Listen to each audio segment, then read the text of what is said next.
What's up, guys? Welcome back to another video on the Texas Rangers report.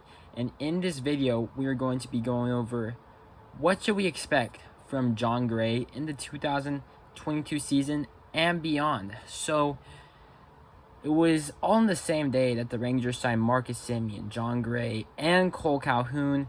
And I did a live stream, and it was a good day because the Rangers add some pretty good talent into the organization, most notably Marcus Semien being at the top, but Jon Gray is still of significance. Is he going to be an ace for the Rangers? I don't believe so.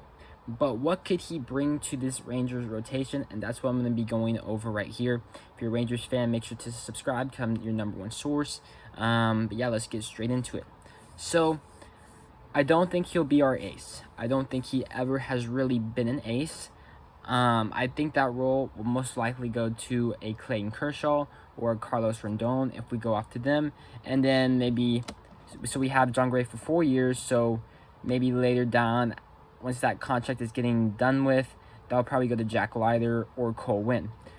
But I think as a number 2 or a number 3, I think this is a really solid pickup. He's a veteran player.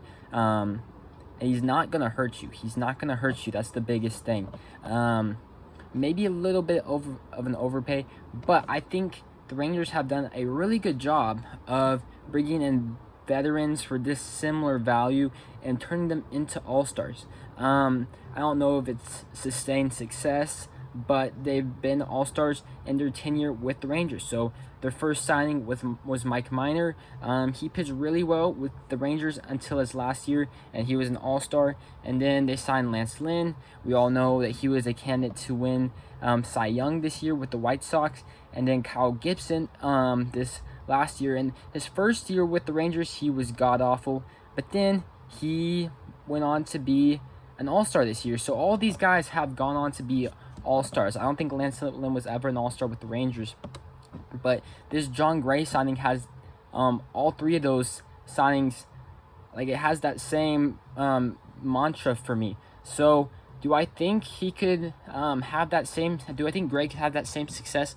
Yes, I do. Especially if the Rangers go and sign a Kershaw or Rendon, then he wouldn't have to be that main guy. He could also learn from Kershaw, because even though Gray is a veteran, he could still learn from Kershaw. Not so much Rendon. I think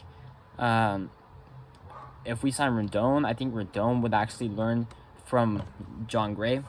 But the thing I like the most is that he's out of Coors Field, because we all know Coors Field, with the air down there, balls fly out there like crazy. And it's actually interesting that Jon Gray actually had better success in Coors Field than he did on the road. But I think the thing is, why we have to think about it and say, okay, I think he can have better success in Texas now that he's out of Coors Field. He doesn't have to prepare 2 different ways.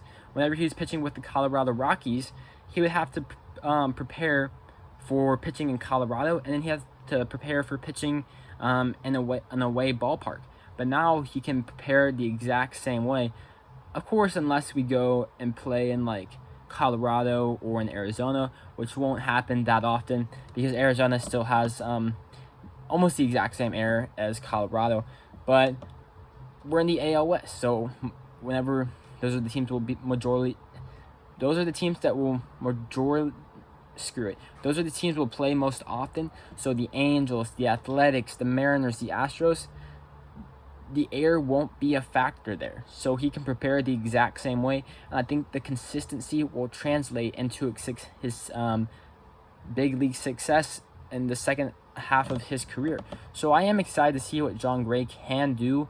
But even if the results aren't that drastic, if he's a number 3 starter, I still think that's pretty solid, because he was still able to get decent results out in Colorado.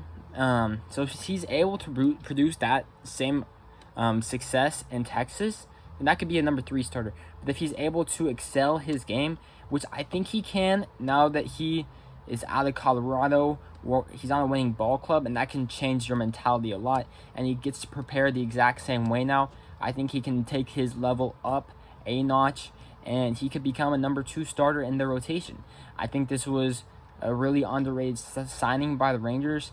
I wasn't like the highest on it at the time, but I wasn't down on it. I wasn't saying, oh my god, why did you sign him? You know, I haven't been like that this offseason. But let me know what you think in the comment section down below. I definitely think he's not an ace, but I do think he could be like Mike Minor, Lance Lynn, Kyle Gibson, and have a resurgent second half in their career. Will it be sustainable like Lance Lynn, or will he fall, or will he trend downwards like Kyle Gibson and Mike Minor? Or do you think that the being able to prepare the exact same way will help him, or do you think that won't help him at all? Let me know what you think in the comment section down below. Thank you for staying to the very end of the video. If you liked it, please give it a thumbs up and join the Discord. And with that being said, I'll see you on the next one.